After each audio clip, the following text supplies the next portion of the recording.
Disappointed by Charles Swain.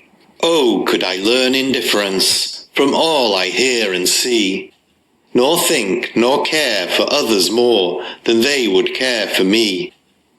Why weep I for another's woe? Why mourn another's pain? For friendship's shrine is built of snow, and love's a faithless chain. Oh, could I learn indifference. There's nothing in this world sincere, no truth two hearts may share. The sunshine of a moment here brings cloud and storm elsewhere. The very leaves which spring to birth so beautiful and green shake off the old leaves to the earth to make themselves more seen. Oh, could I learn indifference. 'Tis home, but in our homeward glance how much hath ceased to charm. Love finds a colder utterance than when it first sprung warm. And memories now, where feelings moved, breathe coldly o'er our way. There's nothing in this world, beloved, more than a single day. Oh, could I learn indifference. Ghost Story by P.J. 'Twas midnight, and a noble sat in his ancestral hall, where many a stern old portrait gloomed along the gilded wall, and ivory, marble, ebony, and tapestries adorned the seat he used, the floors he trod, for meaner things he scorned. And youth and fame and might were his, the splendid might of mind. His spirit swept and bowed all hearts, as bending forests wind. Yet youth and genius oft, too oft, in worship bow the knee at pleasure's shrine. In folly's fane, more wildly none than he. He sat, but not in solitude, a damsel by his side, of beauty bright and gay of heart, him with the wine-cup plied. Gazing on him with eye as though to him her soul was due. Oh, naught neath heaven itself might match that eye's dark sunny blue, from which too ever and anon smiles o'er her face would fly, like the electric flames which flit o'er summer's evening sky. And pearls were beaded o'er her brow, and gems illumed her breast, like dewdrops on the morning rose when wakening from rest. One parting goblet, cried the youth, ere I away tonight. Bring me the old monk's skull-cap, girl, peace to his jovial sprite. She by the lofty window went, where in the moon's pale sheen the grey old cloisters arch about their fountain-scented green. The statued satyrs seemed to grin and gibber neath her eye, and while she looked, a death-like cloud came creeping o'er the sky. And in one long and trembling moan the night gust strove to die, up to the ebon cabinet with flowery pearl inlaid, and seized the goblet's skull and laughed, how laughed that merry maid! He poured it full with bubbling wine, impatient to be quaffed, full to the silver-written rim, and drained it at a draught. Ah, would its owner were but here! And gaily both they laughed. Again, he cries, but what is that stirs in the far-off gloom? The lady looked and shrieked, and rushed out of that royal room. Enveloped in a sable cowl and stole of sightless hue, a ghostly figure glided swift that noble youth unto. Why drops the goblet from his grasp? Why trembles he with dread? The grave hath given birth, he sees a spirit of the dead. Another moment, unappalled, erectly still he stands. He would not quail to man nor fiend for half his goodly lands. Yet, like a tree by sudden gust, his soul was seized with fear. An instant, and his spirit shook as drew the spectre near. His small white hand, veined like a leaf, close to his bosom clung, and every nerve and sinew grew like to a bowstring strung, as with a shadow's voice it said, I am the monk of old, a fragment of whose mortal frame I at thy feet behold. For that I plead not, seek not now, a thing of nobler fate hast thou perverted and defiled than aught of human state, than bone or body. Sin, in truth, the soul doth desecrate.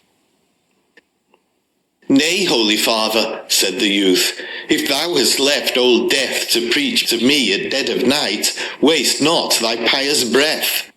Pledge me in this, the night is cold, yet colder is the grave, and wine will warm thee. Shrink not back, immortals should be brave. Ha! Know'st the cup? Well, heed it not. Right welcome shalt thou be to drain it with me every night, and benedicite. With that he raised the cup to fill and quaff it as before, till, fast as poured, the wine became but dust-encrusted gore. He cast it on the fire, the lake could not have quenched it more. Again the spectre spake, and still in cold and tomb-like tone, Drink thou with whom thou wilt, with girls, with gallants, or alone. I come to warn thee of thy fate, a fate to me made known. The old monk raised his cowl, nor face nor feature was there. Nay, nothing but two eyes, which burned like stars distinct in air. Thou in a foreign clime shalt die, and thy poor fleshly frame be borne across the seas, to rest by theirs from whom it came. Thy heart alone shall be inurned upon the spot, where thou wilt pay the forfeit of thy life, where death looks for thee now.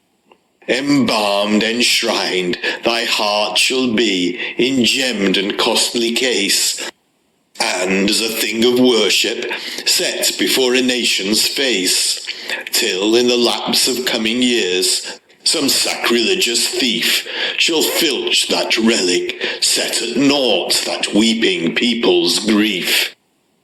The sacred dust which dwelt within, the dust that now swells high within thy bosom, he shall strew abroad relentlessly, and this in retribution, youth, for that thou there hast done. The voice, the vision ceased, and lo, that instant it was gone. Again the night wind sweeps along old Newstead's ivied halls. Again o'er lake and fountain free the witching moonlight falls, checkering through the panes the dim old paintings round the walls. But there was one who never went into that room again, and prayers and tears and jeers were each alike essayed in vain.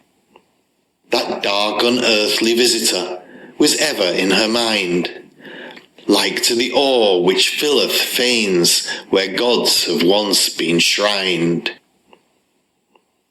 And morning met the youth all pale, and pacing to and fro, but the goblet's skull he touched never again, I trow. The Infant by Agnes Strickland. I saw an infant, health and joy and light bloomed on its cheek, and sparkled in its eye, and its fond mother stood delighted by, to see its morn of being dawn so bright. Again I saw it, when the withering blight of pale disease had fallen, moaning lie on that sad mother's breast.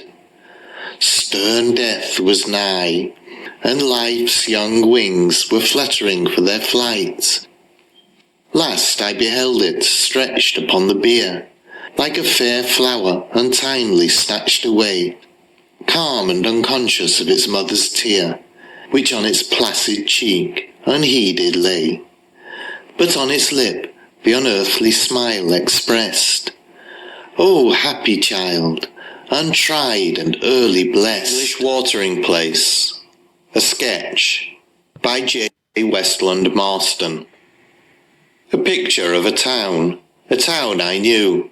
Its formless streets are curveless. Every house, ashamed of the rude, honest brick beneath, wears a smooth front of plaster. Stunted shrubs, whose roots strike faintly in the gravel soil like floral culprits, droop their heads abashed beneath each window. Pompous porches lead through dim small passages to rooms as small as though e'en architecture had ta'en oaths onto pretence the genius loci. Trees that the year through, like exiles from the woods, wear homesick faces, in whose branches dwells no choral tenant, set in straight array, strive painfully to emulate arcades. And under these poor trees, with listless air and vacant eye, as though they moved in dreams, saunter the aristocracy of F. When group meets group, perchance both halt, retail the news in whispers ominous, surmise more than they care to say, complacently asperse the loftier few they fawn to meet, and sneer at dinners which they cringe to share. The ancient bow protests, the ancient bell grows younger yearly, while lorn maidens mourn that sires, in courtesy, exceed their sons. They next discuss newcomers. Is he rich? Who is his father? Are you positive that the bees dined last Thursday with Sir George? And may we safely count them in our set? What church frequent they? F has churches 7, but only one in which a well-bred man can hear God's gospel.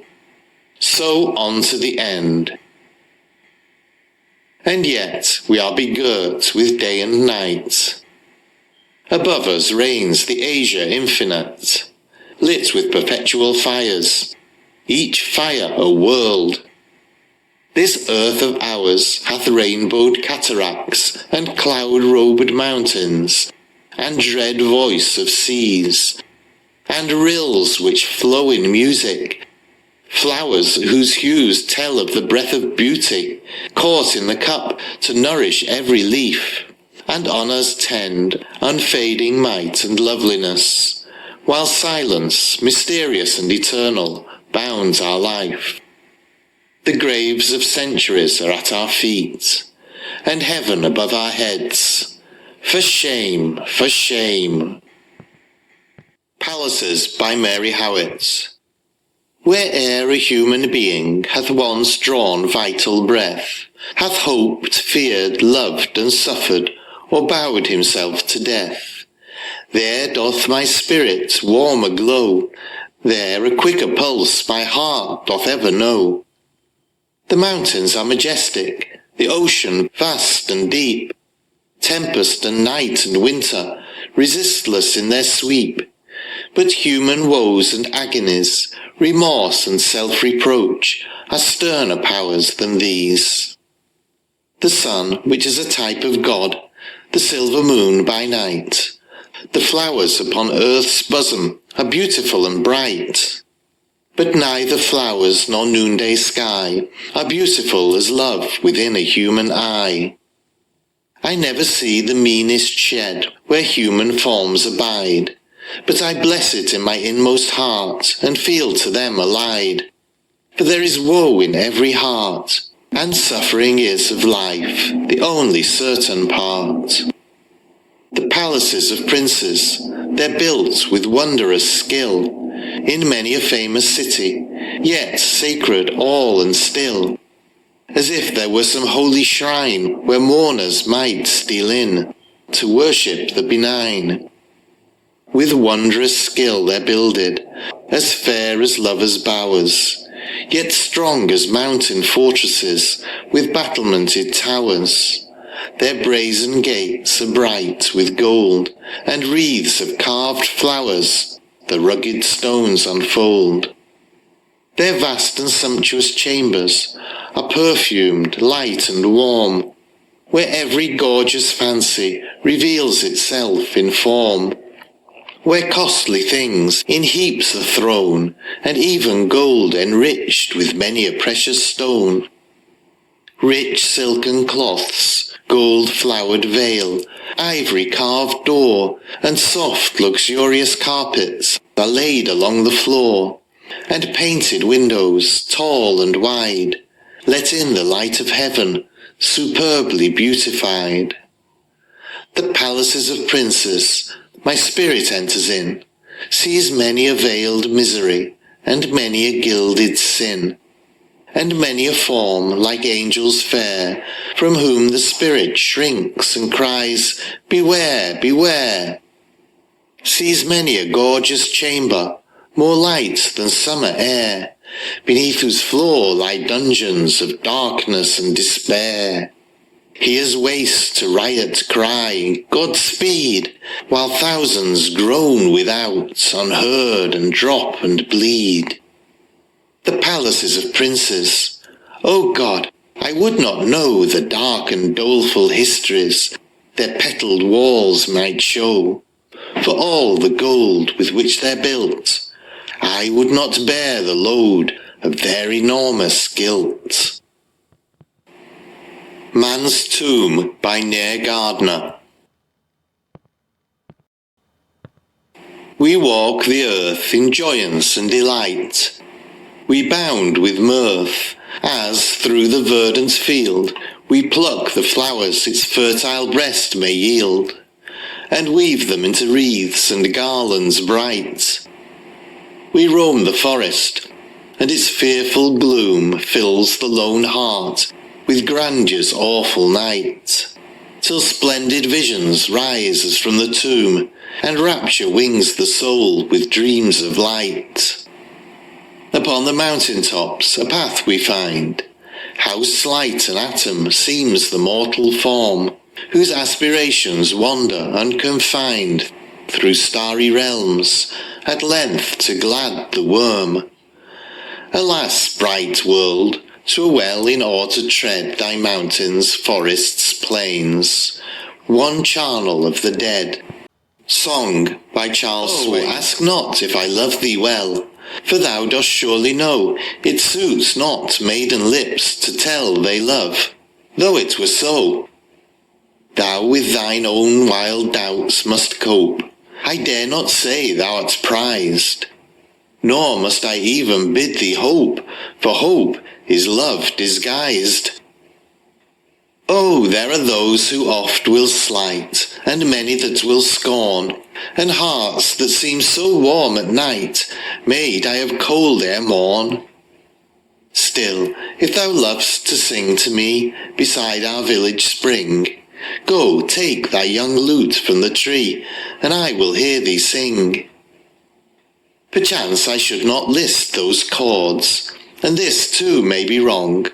Yet, surely, if there's harm in words, there is no harm in song.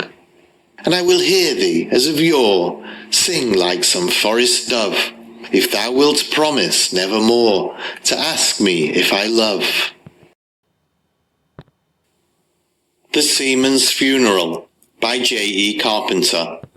The moonbeams cast a holy light upon the sailor's grave, as in the mid-watch of the night they cast him to the wave. They sadly paced the silent deck, and slowly breathed the prayer, ere to the deep they cast the wreck of him once gayest there. While on the deck his corse remained, the funeral hymn they sung, the flag whose honour he ne'er stained, upon his corse they flung. They thought of those he'd left behind on the dim and far-off shore, and of her who prayed that every wind the lost one would restore. At length the funeral prayer was read. I saw his comrades weep, as they lowered him down to his ocean bed in the lone and trackless deep.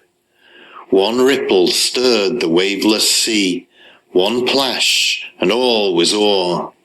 And where the sailor's grave may be, there's none can mark The Guardian Angel by John Bolton Rogerson. Written in illustration of a picture in the possession of Horatio Nelson, Esquire, of Oldham. Hast thou, then, left thy fair and far-off home, that blest abode where sun and stars look dim, where o'er the pathways blissful spirits roam, and ever soundeth song of seraphim?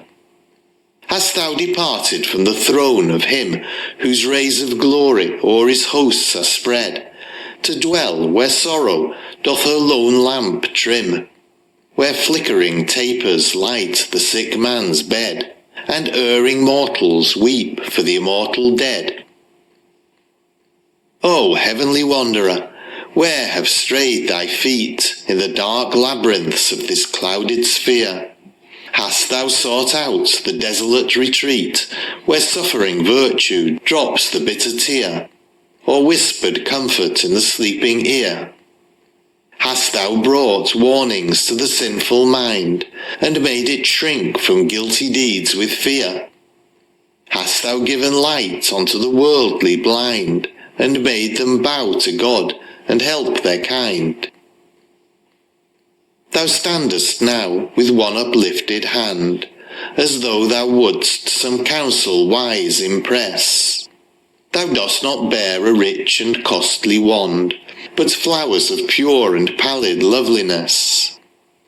A scarf of splendid dye floats o'er thy dress, and thy light wings seem as if poised for flight. Whom with thy presence hast thou deigned to bless? Why did thy angel footsteps here alight? Who feels the love that beameth from thy glances bright? Most glorious visitant, forsake us not. Hover above us in our troubled dreams, gladden, at least in visioned hours, our lot, and give our souls of heaven imperfect gleams.